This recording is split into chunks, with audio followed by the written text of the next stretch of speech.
So you clicked live? I clicked live. We are here. One A, one. jihad- Huh.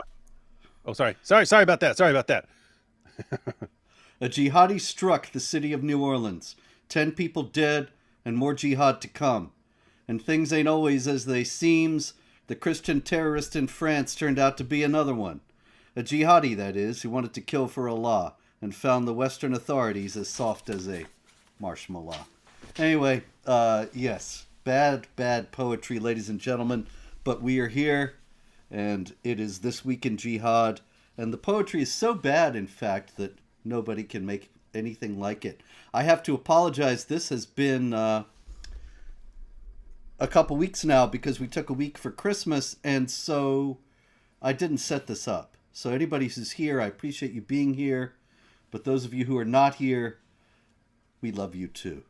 A little bit discombobulated, ladies and gentlemen, but we have David Wood with us tonight. How are you, David? Yeah, so everyone who's watching, Robert sets up the show ahead of time, and then we were like 1 minute away from going live, and he goes, wait a minute, I didn't set up a show. And so anyway, so then we had to figure out what happens when you just click live and roll with it. So here we are. We got 26 likes. Tell your friends, tell your ma, tell your pa. It's This Week in Jihad, ladies and gentlemen. It's happening now, right here on this channel, right here, ladies and gentlemen, on the Jihad Watch video channel, demonetized but still coming at you with all the truth that you need. David, we got jihad in the U.S. just this morning, 3:15 a.m. in New Orleans. Yep. A man named Shamsuddin Jabbar. Quaker. Shamsuddin Obvious Quaker. Jabbar, obviously Amish, there he is. And he drove a truck down Bourbon Street, killed at least 10 people, injured many more in a vehicular jihad attack. I saw the more recent one was 15. Is it? Okay. It's breaking But news. I have seen 10 a bit, and everything's a bit sketchy when the news is breaking because you get conflicting reports and so on. But, yep. Everything is quite sketchy about this one. There's been a lot of sketchiness here, David. In the first place, Alethea, let me get her name right. Alethea Duncan, who is the FBI special agent in New Orleans. And she said at the beginning of this whole episode this morning that there was no terrorism. This was not a terrorist attack. That is good to know, Robert, because when a guy rents a truck and is flying an ISIS flag off the back of the truck, and he goes around, he drives up onto the sidewalk to get around the police car that's blocking Bourbon Street. He jumps up on there, goes around it, and plows through a ton of people, and then at the end of plowing through all these people, jumps out and starts shooting. I have to say, some people would be wondering if that's a terrorist attack or not. And so it's good that we have the FBI to set us straight. Well, the FBI did come around a little bit later. They said that they were investigating it as a terror attack after all. But I do think it's very curious. One guy got very upset with me when he read my article from this morning saying, you can't criticize the FBI for that. They were just being prudent and cautious and waiting. But they did not actually demonstrate any prudence or caution. That would have been saying, we don't know yet what this is. But they didn't say that. They said this is not terrorism. Yeah, it actually makes sense even when we're suspecting terrorism and so on. It makes sense if you don't know yet, because a person can just go out and kill a bunch of people, and it doesn't have to be terrorism. It could just be mass murder. People still don't understand the difference. Terrorism, you're trying to convey some point about an ideology, or there's a message attached to your attack. If you're just mad at life and you go out and kill a bunch of people, or if like Bourbon Street, when it popped up about Bourbon Street, it's like car crashes into people. It could just be someone who's drunk, right? Could just be someone who's partying all night, got into his car, and confused the accelerator with the brake and plowed into a bunch of people. That sort of thing can happen. So it makes sense to be a little hesitant there. But even with the FBI, as you pointed out, that wasn't like cautious. That wasn't just being cautious. And by that time, she knew that the guy's waving an ISIS flag and opened fire afterwards. So I don't know why you deny it. That's just weird. There's funny stuff about that flag. Never gonna live that down. Never gonna live that down. That's what They- she'll always be remembered for. That's right, and she shouldn't live it down. Although I'm sure she's a fine agent as far as agents go. The problem is it's part of the whole culture of the Bureau now to deny Islamic Jihad, to assume that there's no jihad when there is, and to cover it up when they can't deny it. And this is an indication of that, David, or at least it might be. Now, if you look at that picture, that is a picture. The white truck is the attacker's truck.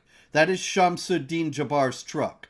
And that is after he drove down Bourbon Street and he killed all those people. Now, poking up over the cars is the flagpole that was on his truck. And you can see that the flag, it's either furled or it's covered up. It's a little bit hard to tell. It's hard to tell in this photo, and it's hard to tell in other photos that I saw. It looks as if one of two things may have happened. That the flag was all wrapped up around the flagpole so that people could not see what it was. And that might actually make sense, because it's just remotely possible while he was driving all that time, that wherever he came from, that is, that he might have wanted to not attract suspicion by having this ISIS flag waving on the back of his truck. That's possible. But the other possibility is that that's not a flag at all, but that's a coat, which is what it actually looks like. And in other photos, it also looks like a coat. And it may well be that some people have said it was a coat. I don't know. I wasn't there. And I'm not saying that this is for certain. But some people initially reported that the cops covered up the flag on the flagpole with a coat. And I think I would love to say that couldn't have happened. Except I know the cops. Not in New Orleans. I just mean in general. That there is a general policy of covering up jihad attacks. So I wouldn't be surprised. I wouldn't put it past them, is all I'm saying. No, and they have good reason, Robert, because as I'm sure CARE is about to inform us, if they haven't already, that these are the times to really be concerned about the spread of Islamophobia. Yes, yes. I'm sure we're going to be getting that. I'm surprised we haven't already gotten the beginning of the backlash stories. Yeah, guys, so remember, after every terrorist attack where a jihadi slaughters unbelievers in the name of Allah, these are the times when we need to recognize that Islamophobia is a problem. And this is why we need more government agencies working on the dangers of Islamophobia to silence all critics of Islam. So that attacks like these are never, ever, ever associated with Islam. You know, another thing about this is that, according to reports anyway, Shamsuddin Jabbar was born in the United States. He's an American citizen. And a lot of people are making a lot of that, as if it matters. And they're saying, see, it's homegrown terrorism. It's not foreign terrorism. Now, homegrown versus foreign terrorism is a distinction that is usually drawn between terrorists who are not Muslim, and those are the homegrown ones, supposedly right-wingers or whatever, and terrorists who are jihadis. Now, the thing is, this guy's a jihadi who was born in the United States, and the whole distinction between homegrown and foreign terrorism breaks down on that basis, because it's very clear from the fact that Shamsuddin Jabbar had this ISIS flag, and he does this vehicular jihad attack. He's clearly a committed jihadi, and yet he was born and raised in the United States. So all the Muslims in the United States are supposed to be moderate and peaceful and reject jihad violence, and yet here's a guy who didn't. Where did he get it? Are we going to hear now that he was radicalized on the internet, or is there going to be a realistic appraisal and an investigation of where he learned about Islam?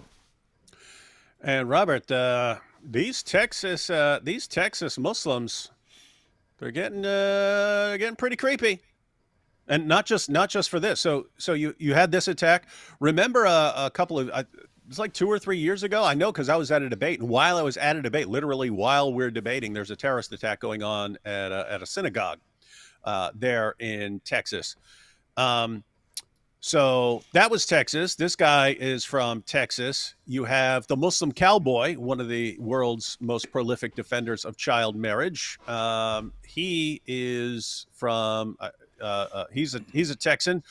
You have Daniel Hakikachu. I've heard he's Texan. He's also one of the he is probably the world's most prolific defender of child marriage and wife beating and all these other things. That's Daniel Hakikachu. You had what was it, like 2 months ago or something like that? There was news of the guy who ran the Revolution Dawa campaign and so on as part of the Islamic school down there in Texas, was turned in by his wife for convincing his Quran students to make pornographic videos with their daughters and so on. Oh yeah, I remember and yeah, so I mean, once again, hats off to his wife for actually going to the cops and not being so worried about protecting her religion and the school and so on. If your husband is having kids make porn and stuff, that's time to call the cops, ladies. And so anyway, this is all going on straight out of Texas. So might need to pay attention to what's going on in the mosques down there at some point, but that would be Islamophobic. So that's what we want to avoid at all costs, no matter how many people have to die, no matter how many kids get molested and so on. Exactly, David. And speaking of Islamophobia, do you remember this clown? Was that guy who killed people and stabbed some kids or something on a playground? Yeah, in France. His name, according to the media anyway, is Abdelmasih Hanoun, and he is supposed to be a Christian Arab and he certainly was caught on the video screaming, "In the name of Jesus Christ," as he stabbed these children on a playground. And this was a big story last year. It was June 8th, 2023. I was actually on a show with Hakikaju, and he was bringing this up as an indication of how Jihad Watch was not reliable. My website that tracks this jihad attacks, because I said I doubt this guy's really a Christian. And everybody was saying, you see, Christians can do terrorism just as much as Muslims. And this guy's out screaming, "In the name of Jesus Christ," in English, incidentally, while he's on a French playground stabbing little babies. Now, this is a very strange story for obvious reasons, but very interesting thing happened recently. Henri d'Anselme, who was a Frenchman who actually stopped this guy on the playground while he was in the middle of his stabbing spree. He did an interview on a French podcast, and he says, this guy's file is known now. I met the magistrate who had taken care of his file. And this is what he says about this alleged Christian terrorist, David. He was a former member of Bashar al-Assad's army, a deserter, affiliated with the Islamic State. That's ISIS, kids. That's the same ISIS that led to this attack in New Orleans this morning. Affiliated with the Islamic State, who did stupid things with the Islamic State, who found after a while that it wasn't very funny, who therefore wanted to ask for political asylum in Europe. But he was told that to be able to have political asylum in Europe, you have to be either an Eastern Christian or homosexual. Declaring as an Eastern Christian or declaring as homosexual will make the process easier for you. Therefore, he declared himself an Eastern Christian. So in fact, he faked his identity in Turkey, and in fact, after that, he began a relationship with a real Christian. Suddenly, he rebuilt his life with her in Sweden. But after a while, the girl realized the deception. They still had a kid together and so on, but he never went to Mass. The Swedish authorities caught him. They looked at his file. They said, in fact, you have nothing to do here. So he was deported. He arrived in Switzerland. He applied for asylum in Switzerland. Switzerland told him no. He arrived in France. He applied for asylum in France. France said no, but he stayed in France, and he was not Catholic. His file says no. So this is the guy that the whole world said was a Christian terrorist who clearly was shouting in the name of Jesus Christ as he stabbed babies, and he turns out to have been deceptive all along and was really a Muslim, according to an official who handled the case and told all this to the guy who stopped him. And, you know, you could see where people would get that idea. See, when there are Islamic terrorist attacks, we know that Muhammad said, I have been made victorious with terror. So terror is a tool that you use to gain victory over the unbelievers. So that leads us to suspect that terrorism could very frequently have some basis in Islam. But, you know, the same goes for Christianity, because Jesus said in John chapter 45, blessed are those who slaughter babies in the name of Jesus. People are going to believe you. Oh, yeah. I keep forgetting how stupid people are. There's no John chapter 45, ladies and gentlemen, and there's no such statement in what there is in the Gospel of John. We got to make sure here. Anyway. Yeah, and so this would be like, even if you did have it, like you could always have some nut job and so on who you could have someone who's born and raised in a Christian area and goes to church all his life and just loses his mind and goes and slaughters a bunch of people. The main issue would be, is that actually derived from your religious beliefs? If so, where are you getting that from? And somehow, if a Christian were to go do it, it would be, you see, everyone has this problem. But in Islam, where it's actually advocated, and where you don't have to look hard. There's been like 46,000 Islamic terrorist attacks since 9/11. 46,000 people screaming Allahu Akbar, slaughtering unbelievers in the name of Allah, and we're never allowed to look into why at all, ever. Indeed. Interesting story out of Syria also that is connected to this, David. And this was a guy named Ahmad. Sorry, let me try that again. This is a guy named Ahmad al-Kaka. And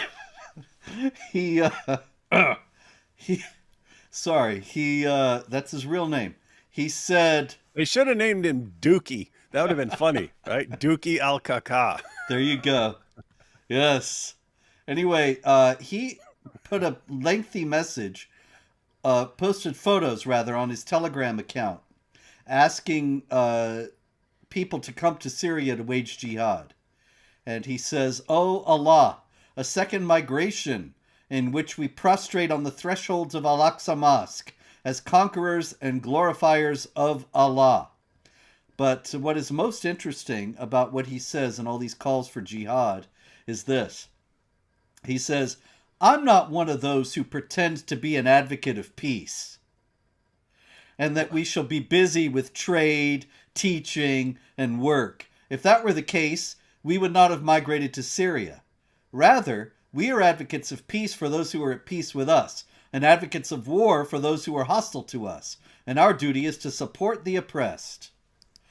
So he said, I'm not one of those who calls for peace. No, what did he say? Pretends? Yes. Pretends. Let me make sure I got it here. I'm not one of those who pretend to be an advocate of peace. There you go. You can't leave that one out. Because what's he saying? He's saying other people are actually pretending. There are people who pretend. I'm not pretending. Indeed. And what's interesting, though, he does say, David, we got to give the devil his due. He said, we are advocates of peace for those who are at peace with us, and advocates of war for those who are hostile to us. So if we don't start nothing, nothing's going to start. Am I right? From the perspective of defensive jihad, that would be correct, as long as you understand that their concept of what constitutes an attack is much broader, like even criticizing their religion or something like that would be considered an attack. And it's not just bringing a military over there. If you were simply funding anyone who has been against you or any of that. So anyway, they would have a much broader concept of what constitutes an attack and would justify retaliation. But you have had a history of offensive jihad, trying to subjugate the world and so on. But they right now seem to be trying to consolidate and so on. So they're in a defensive mindset where, as long as you're not coming after us, we're going to focus on taking over and establishing ourselves.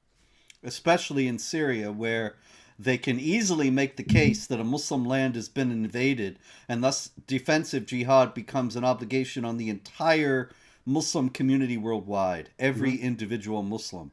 And so consequently, he's making the case on the basis of defensive jihad to try to show that all Muslims should be going to Syria to fight. But that does not rule out the existence of offensive jihad at all, unfortunately, because it's founded on the Quran. Fight them until persecution is no more. That's defensive jihad. And religion is all for Allah. That's offensive jihad, because obviously if you're just minding your own business, but your religion is not all for Allah, then you're still supposed to be fought. And then you get to, of course, fight those who do not believe. And that is clear. Then you're clearly fighting people just because they're not Muslims.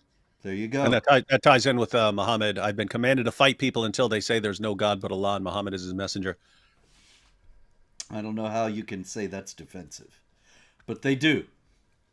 But they are, of course, they're the ones who pretend to call for peace, not like Ahmed al-Kaka. All right, we got France here. We got a story out of France, oddly enough, David. St. Louis Church in Saint Germain en Laye, something like that. Where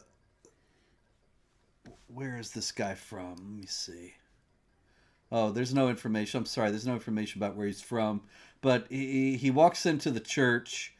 He shouts a familiar slogan that we all know and love, or at least we all know it.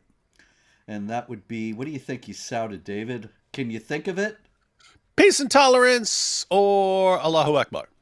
I'm afraid it's Allahu Akbar, yes. Oddly enough, because they usually shout peace and tolerance. Anyway, there's 15 people in the church waiting for the 6:30 p.m. Mass at St. Louis Church. And the individual shouts Allahu Akbar and then heads to the altar where he pulled down his pants and showed them his behind. Now, David, this is an unusual kind of jihad. Speaking of Ahmad al-Kaka and all that, but what I don't get here is the... No, I was just thinking of what he could have said. It would have been funny if he went up there and he said, I will show you the crescent moon. And there you go. That's it. The contempt for unbelievers that we're seeing here, surely that is a violation of everything Islam teaches, does it not? Is it not? Yeah, because you're supposed to be as nice as possible to everyone, because everyone's created in the image of God and has certain inalienable rights, according to Islam, that must be respected. In reality, though, the problem is they have no respect for Christianity, which is considered to be a twisted, hijacked version of the original Islamic message of the Muslim prophet Jesus. And consequently, this guy shows his contempt in the church on the high altar. And isn't it amazing, Robert? They keep going after like churches and so on, right? Just roll up into churches, attack churches, burn churches and so on, run up into church services and so on. Meanwhile, these guys like block roads to pray. And they're like, look, these guys won't say a word to us. They're too tolerant. Look, watch. Oh yeah. Watch. We can block traffic and just pray in the middle of the street. These guys are. And if you, Robert, were to walk up to them going, guys, come on, I'm trying to get somewhere. Quit blocking traffic. People would go after you. Shame on you for being so intolerant. Meanwhile, these guys are rolling up into churches and disrupting services and so on. Absolutely. And rolling up into churches and disrupting services is all of a piece with praying out in the street. Because, you know, I've seen it on Twitter several times, or X or whatever, that people say, there are so many hundred mosques in France or Sweden or whatever. So why are the Muslims out praying in the streets? And several times I've answered, because there are so many hundred mosques in France or Sweden or wherever this is taking place. The point of praying in the street is not because there aren't enough mosques. It is to assert presence and superiority and supremacy. And that's what that's all about from beginning to end. So there's only going to be more of it the more Muslims you have. Let's go to Bangladesh. And in Bangladesh... I've seen lots of stuff coming out of Bangladesh for a while. Yeah, it's bad. Ever since the Sheikh Hasina regime fell and Nobel laureate Muhammad Yunus took over, it seems as if the jihadis are running wild. And one of the things that they did on Christmas this year, David, was while in the Tripura Christian community, which is the people belonging to the Tripura community who follow Christianity. They were in church on Christmas night, and while they were away, jihadis went to their village and destroyed 17 of the Christians' homes while the Christians were off in church. So they came out of church, went home, and there was no home to go to. Their home was a smoking ruin, courtesy of the jihadis. I have to say, as much as that sucks, some of these stories are significantly worse. I got some of those, David. In Nigeria, they stormed the Christmas celebrations.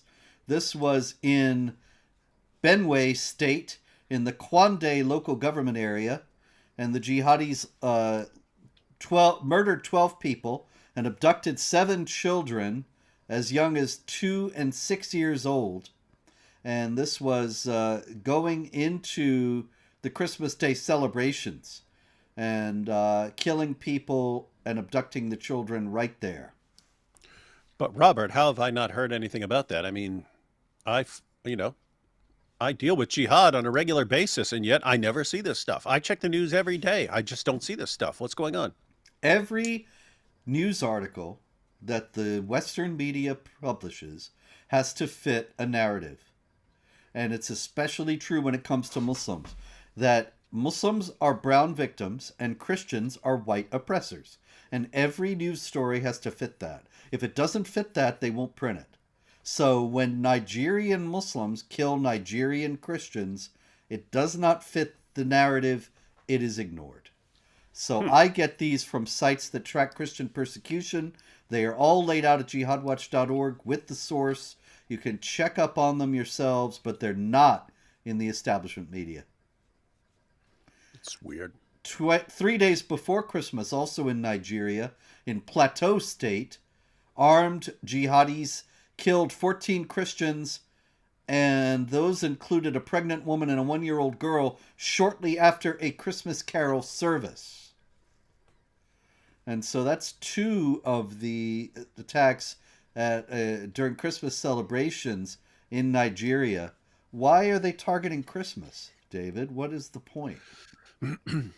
Same reason. Well, obviously, it's the celebration of the incarnation and birth of Jesus Christ, and it's odd because Muslims supposedly believe in the miraculous conception and virgin birth and so on, but they know we're celebrating the deity of Christ, God entering into the world. But also connected to that, it's the same reason for a jihadi attacking people on Bourbon Street in New Orleans. There are Muslims who want to launch a terrorist attack and simultaneously want to make sure they're not hitting any Muslims as collateral damage. And so for those kinds of things, you attack a concert, you attack some sort of Christian service, you attack a Christian area, you attack a place where people are drinking and listening to music, and that way there's no danger of you actually killing a devout Muslim as collateral damage. Yep. And so there's more of that out of Nigeria. This is the late Father Tobias Chukwujekwu Okonkwo. Tobias Chukwujekwu Okonkwo. And he was martyred this past week.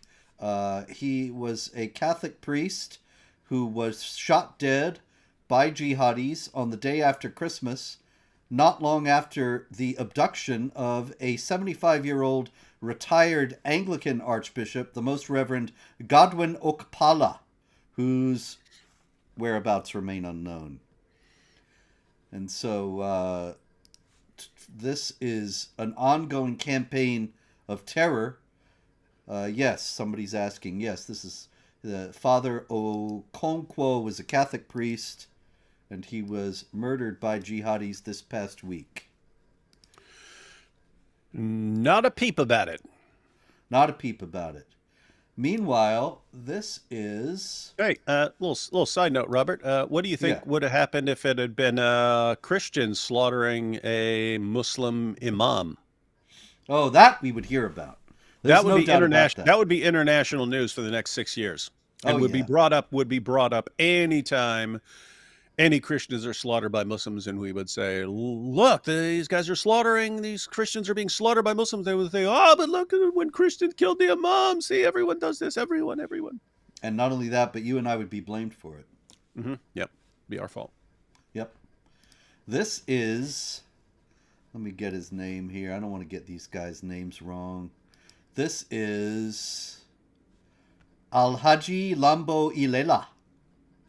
And he is a Muslim cleric in Nigeria, 75 years old, in Zamfara state. And he, by contrast to the Roman Catholic priest that we were just talking about, this Muslim cleric, this imam, Al-Haji Lambo Ilela, he has admitted that he has been offering what he called spiritual support to the jihadis in Zamfara and Katsina states in Nigeria, and that they have paid him handsomely for spiritual support. Now, why would jihadis, what on earth is that all about, David? Why would jihadis want or need spiritual support? It's almost like it's a spiritual endeavor. Yeah. Now that is a very important point, because most people don't realize that jihad attacks are, in a certain sense, an act of worship. Can you unpack that a little bit for us? Well, that is the greatest thing you can do. Muhammad was asked, "What can I do that's greater in reward than jihad?" He said, "I do not find such a deed." There's nothing that is a greater act for Allah than slaughtering unbelievers in the name of Allah. And so I don't know what to do at that point. If you say the greatest thing that you can do for God in this religion is basically sacrifice yourself, you're offering up yourself as an offering on the altar to your God while killing other people, and you're offering them up and so on. So it's considered the greatest possible thing you can do, and that's where you get the guarantee that you're guaranteed paradise. You've just sacrificed yourself, slaughtering other people in the name of Allah. That is the supreme act of religious devotion in Islam. So it's a holy thing. It is like prayer, like reading the scriptures, like communion for Catholic or Orthodox Christians, like taking care of people who are poor or in need. It's considered to be a sacred act, and this is a very important aspect of why jihadis do it, and they are untroubled in their consciences when they do these things. I think this is an ongoing thing that people in the West just don't understand. So many times I've been speaking somewhere and they say, how can they do these things and think that they're religious people who are pleasing God? And well, you have to know about their religion. It's not like religions that you're more familiar with. That is one of the biggest ongoing problems with people in the West, is they think all other people are like them, and all other religions are like theirs, and they can't see anything else at this point. Precisely. So I had to get, since we were talking about that Muslim cleric, I had to get this guy in just to show his picture, because I think this man really radiates the joy of Islam. And this is Enver Kili. See, I need AP to tell me about this guy, because I don't know how to say this. It's one of those C's with a tail. Kili Karslan. Anyway, that's his name. And he says that celebrating New Year, since we're doing this on New Year's Day, we just missed this, but he was telling people, don't celebrate New Year's Day. It's a Christian tradition and inconsistent with Islamic values. Now, why would it be so important for this joyful fellow to tell people not to celebrate something that's a Christian tradition? I thought they're supposed to respect the people of the book. Yeah, not quite. You have to actually be very careful, because you cross some lines and then you accidentally find out that you're a Christian. So if you accidentally become friends with a Christian, hanging out with Christians are your buddies, then according to the Quran, you are actually a Christian if you're on their side. But also, you might find yourself in all kinds of shirk, Robert. You might just find yourselves in all kinds of shirk. Yes, indeed. And there are many hadiths in which Muhammad says don't imitate the Jews and the Christians. And so Enver, the mullah, Enver Kiliharslan, or Charslan, or whatever his name is, from Turkey, he is making sure that there is no such imitation. We had an incident in Lebanon that was like the one in France. A guy walks up into the church, goes up to the altar, and screams Allahu Akbar. He did not pull down his pants as the guy did in France, but he did yell Allahu Akbar in the middle of a church. This is something that I think we're seeing. It seems to be increasingly common. And maybe the jihadis are feeling a bit more confident now. What do you think? I was just thinking about a song. Yes. There's a place in France where the naked Muslims dance. They go to the church and they pull down their pants. We got to make a little one of those little AI songs right there. It's going to be a hit single. And just have the article up on the screen about the guy pulling his pants down. Yep. It's going to be huge. All right, here's an interesting story out of Germany, going to the stupid infidels portion of our program tonight. Did you hear about this, David?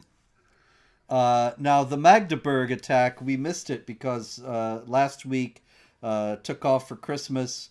But of course, I think everybody knows there was another vehicular attack, very controversial, in Magdeburg, Germany at a Christmas market.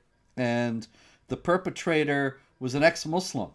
And I think that you've done some shows about this. Have you not? Could you give us a little capsule summary of what the situation is there?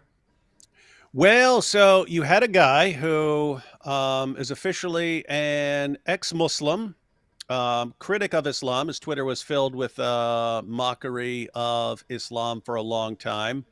Was accusing the German police of protecting and conspiring to protect an organization that pushes ex-Muslim women who are becoming refugees into prostitution. So there's supposedly an organization, an ex-Muslim organization, that is really it's basically saying, hey, ex-Muslim women, if you're a refugee, come here and become part of our organization. And they turn them into prostitutes and porn actresses and so on. Anyway, he's saying that, and he said, and I notified the government, and the government actually attacked me, and they're conspiring against me and stealing my stuff and so on.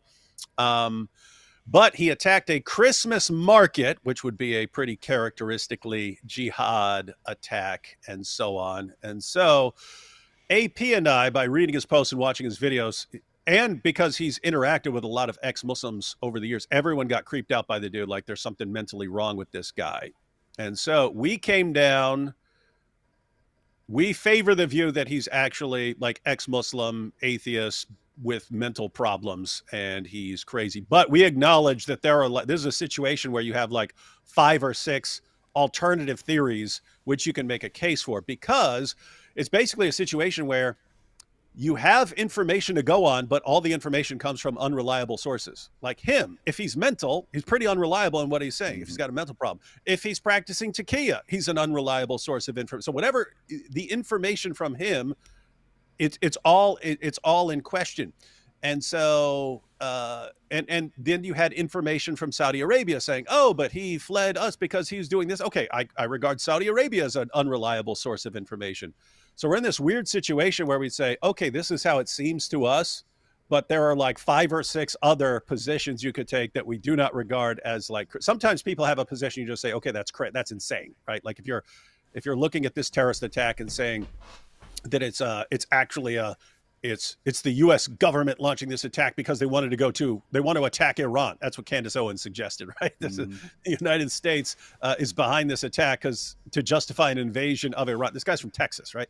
So anyway, that I regard as like insane. You sound like a lunatic. But me and AP were basically like, okay, there's 5 or 6 positions on this issue that we would not regard as crazy. So one, he was just pretending to be an ex-Muslim just because he wanted to get out of there. wanted to get out of Saudi Arabia. There are people who do that. If you want to get out of a Muslim country, you just say, "Hey, I'm an ex-Muslim, and they're going to kill me here." And Western nations say, "Oh, come here, come here." So that's the idea. There's the position that he was a radical Shia. There's a position that he's actually he was a jihadi all along. There's the idea that he was an ex-Muslim, but then he eventually reverted and he wanted to atone for all his criticism of Muhammad. And so then he launched a terrorist attack. There's the idea that he had planned this all along and he was just practicing deception all along. And there's the idea that he's an ex-Muslim and he has mental problems. And he's actually thought, because what he said in his videos, he said, the German police are conspiring with this ex-Muslim organization to turn ex-Muslim women into prostitutes. Therefore, I'm blaming the German police for keeping this woman in, for keeping this organization functioning. And I blame the German people for keeping the German police propped up. And therefore, I'm attacking German people, which is weird because that's an Islamic sort of mentality where if you are doing something to me, I'm not just going after you, I'm going after anyone who's responsible for keeping you in power to do this to me. Most people don't usually have that idea, but he did. Anyway, so I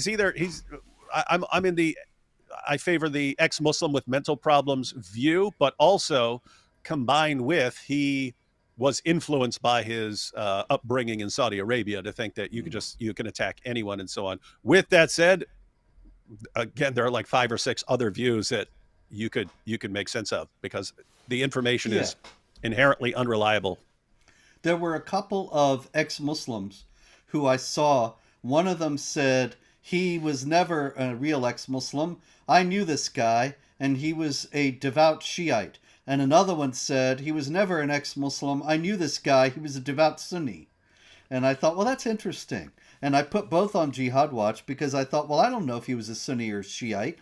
Coming from Saudi, he could have been either because the Saudi Arabia, a lot of people don't know, they have a very significant Shiite minority, about 10% of the country. And he could have been either one.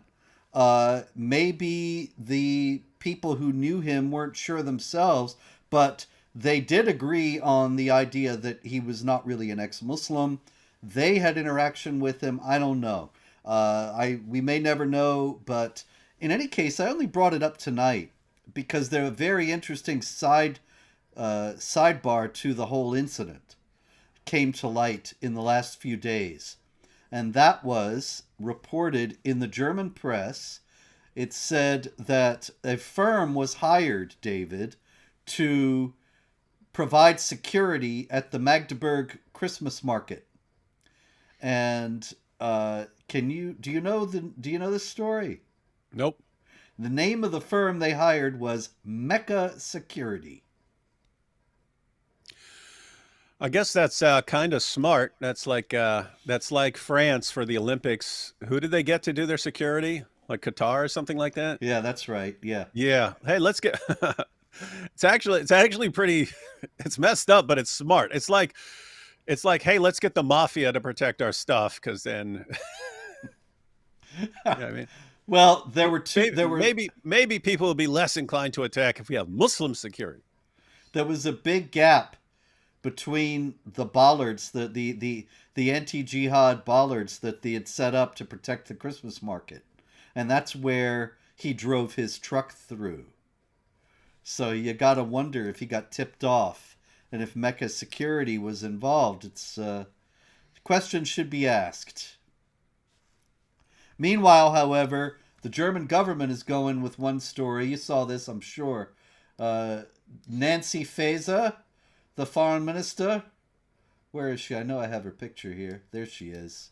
There is the winsome Nancy Faeser, the foreign minister of Germany.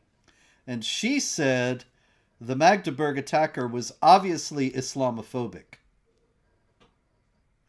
And they're treating it as an Islamophobic incident as a pretext to crack down further on Islamophobia in Germany.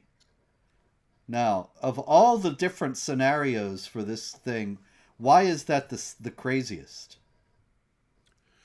Because he attacked a Christmas market?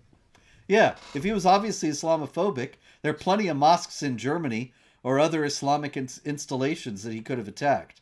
Instead, he attacks a place where he can be reasonably sure there were no Muslims present, as you pointed out before in regard to churches.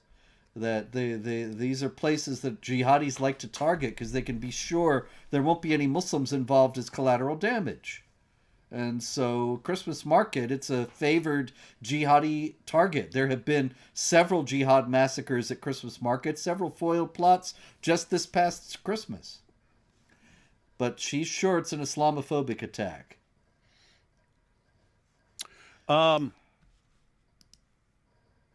When according to him, so even if you go with the view that this is the side again that me and AP came down on, that this is actually an ex-Muslim who had believed that people were conspiring against him and so on. If you go with his words, on this, he was attacking German people for propping up the German police who were turning ex-Muslim women and girls into prostitutes, and so it's kind of a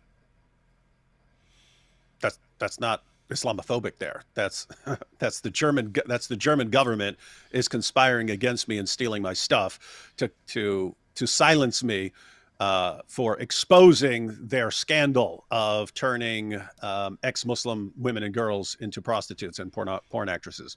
But of course, a member of the German government, a German government official, is not going to be wanting to have fingers pointed at the German government itself.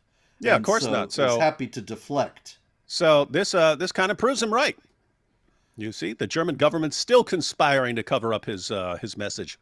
So Nancy Faeser turns out to be right. No, Talib Abdul-Mohsen turns out to be right. I'm sorry. Nancy Faeser, the German Interior Minister, turns out to be wrong yet again, as always.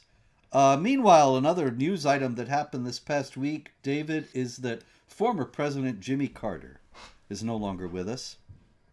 And he died at the age of 100 on December 29th. And so, as is usually the case, when a president dies, you get a lot of people telling us what a great man, what a fine man, what a good man he was. And David, I just want to point out that Jimmy Carter was friends with Islamic jihadis. In that picture there's Jimmy and about to give a big old friendly hug to Ismail Haniyeh, the late leader of Hamas. There are other photos available of him with Khalid Mashal of Hamas, as well as Bashar al-Assad.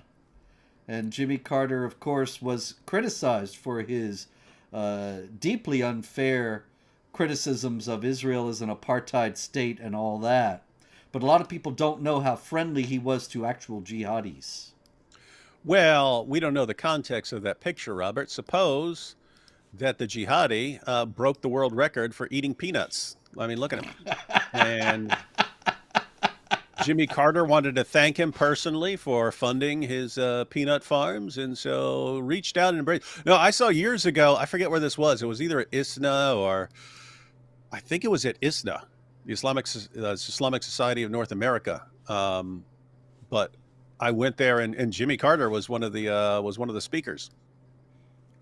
It's the Islamic Society of North America? I didn't know that. I think so. It was Wow. it was at a big Muslim event. I'm trying to think. That's the only one I can think of that I went to, but yeah. Islamic Society of North America, ladies and gentlemen, is serious bad news. Muslim Brotherhood linked organization. Muslim Brotherhood dedicated in its own words to working to eliminate and destroy Western civilization from within. And so if Jimmy was off speaking to them, man, he was seriously duped. Yeah, and here's the thing. It's I think Jimmy Carter was actually a nice guy, but not the sharpest peanut farmer on the planet. In other words, I think he's so nice that he's just really easy to manipulate and really gullible and always, so if you come up to him, hey, I slaughter unbelievers in the name of Allah. You want to be friends? I want you to be friends. Oh yeah, well, let's be friends and stuff. Yeah, actually, you're right. When I was writing the book about Israel that I put out a few years ago, The Palestinian Delusion, I've got a lot in there about the Camp David Accords, including Anwar Sadat talking about poor naive Carter and how he's going to give him everything he wants because Carter was entranced with Sadat, thought he was a big hero, and did not like Menachem Begin, the Prime Minister of Israel, at all. And so he essentially gave the Egyptians everything they wanted at Camp David, and Israel had to make major concessions in return for empty promises. So that was Carter. Meanwhile, we have some people are on the verge of a... Yeah? Quick question. Yeah. We're not talking about how nice they are, how they are behind the scenes, what kind of people they are. Yes. Who do you think's a better president, Joe Biden or Jimmy Carter? Carter's got it all over Joe. Joe's the worst ever. Joe is you have all 40. How many? What is it? 40. I lose track because they're counting people twice now. So Trump is 2 presidents. Grover Cleveland's 2 presidents. Twice. Mm-hmm. So Trump is 47. So if you take 2 off, that's 45, and then 44 without Biden. So 44 presidents. So there's 44 presidents, and Carter is at number 44. And then there's 100 miles of waste, and then there's Biden. It's that bad. Jimmy Carter, he's in the middle of the Cold War, and he couldn't pronounce the word nuclear. I remember that. He would say nuclear. Yep. Peanut.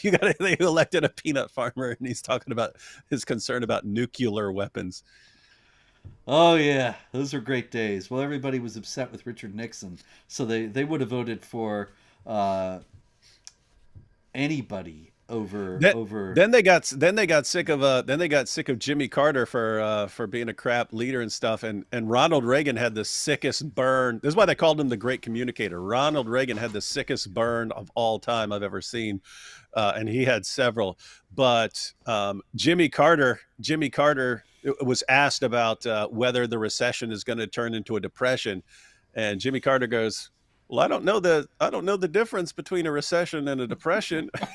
And Ronald Reagan goes, "Jimmy Carter says he doesn't know the difference between a recession and a depression.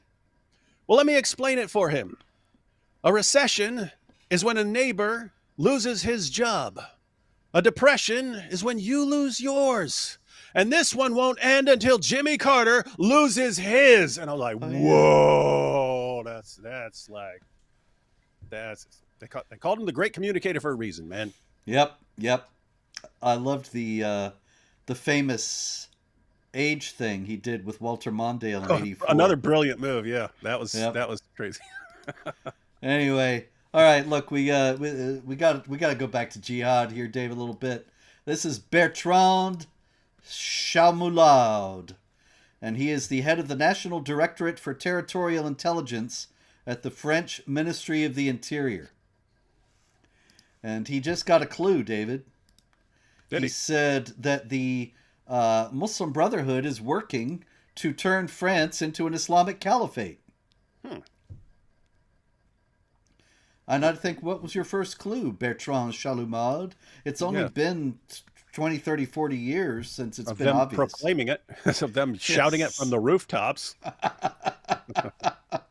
And meanwhile, we had in Portugal the former Portuguese ambassador to Qatar, Antonio Tanger Correa.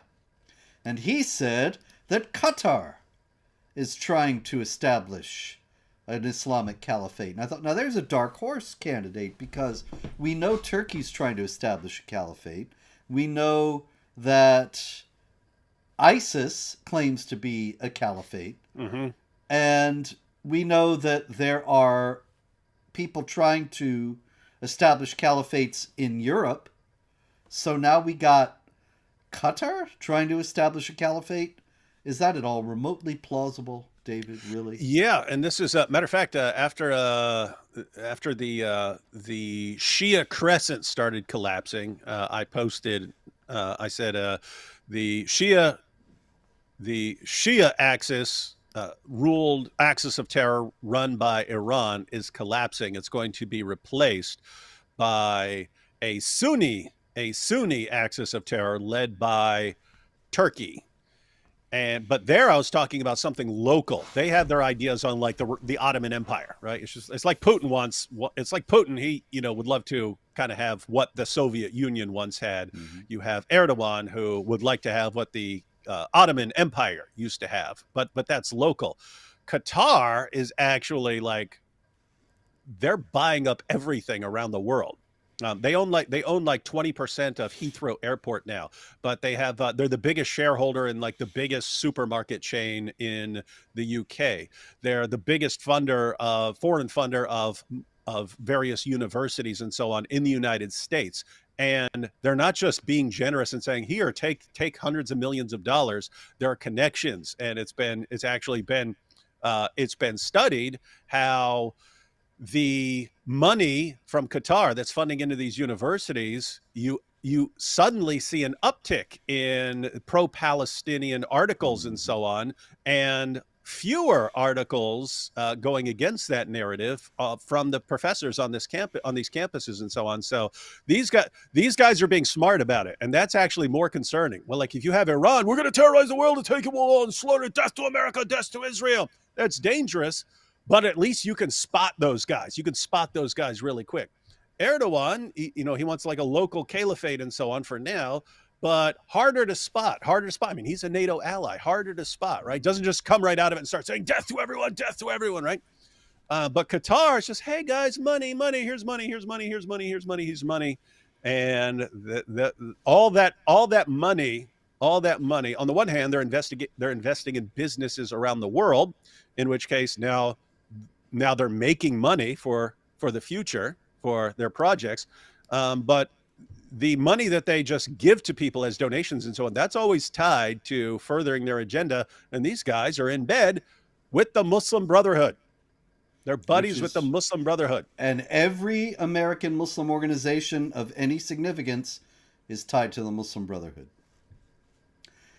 Also, speaking of Turkey, David, Ilham Ahmed, who is a Kurdish leader, she was interviewed recently in a leftist paper, Jacobin Mag, and she said that the Turkish state's goal right now is to bring the whole of Syria under its control.